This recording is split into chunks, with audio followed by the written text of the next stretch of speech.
Magandang araw mga kachor! Ngayong araw, nagpatulong ang ating kaibigan na si Paring Berto. Magpapalinis daw siya ng sasakyan. Dahil mabait si Bokyo, tutulungan natin siya. De, biro lang, kung hindi niya sinabi na lilibre niya akong pagkain, di talaga ako sasama.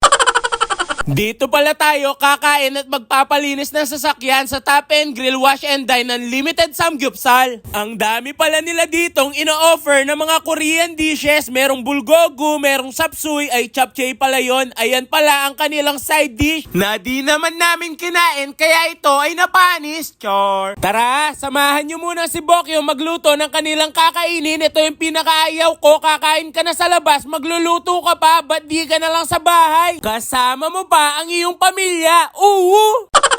Gutom na dito si Bokyo. Tignan nyo, kahit hindi pa masyadong luto, kinain na niya. Tuturuan kayo ni Bokyo paano ang tamang pagkain ng samgyupsal. Ganyan lang, parang patay gutom na mukhang kambing lang. Chor! Si Paring Berto, tamang shy type lang sa Gedli, pero si Bokyo makapal talaga mukha. Tignan nyo.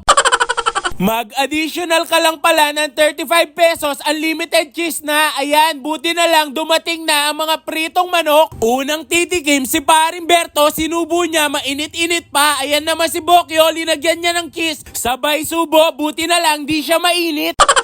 Iluto naman natin itong marinated nilang makapal na karne. Ito ata yung bulgogi.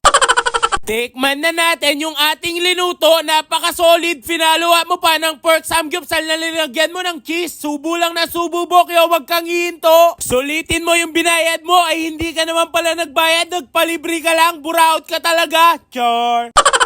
Tignan nyo naman, sarap na sarap sa pagkain si Bokyo kasi kakagising ko lang yan, di pa talaga ako nag-almusal, nagapunan. Maaga kasing nag-chat si Paring Berto na nagpapatulong siya at lilibre niya ako ng pagkain. Ayan, nag-reload na ulit kami ng manok. 5 beses kaming umorder ng manok, sa sobrang busog parang kami na yung titilaok. Sarap kumain ni Bokyo ng pork samgyupsal, alam na alam mong hindi pa siya nag-almusal.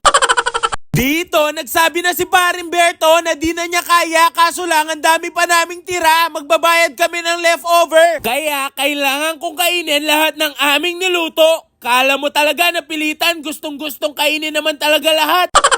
O sige na, tatapusin na lang namin ang aming kinakain. Maraming salamat sa panonood. Please like, follow, and share ng ating page at mga video para updated kayo sa mga bagong upload ni Bokyo. Muli, ako si Bokyo, ang lasinggerong may pangarap. Bye-bye!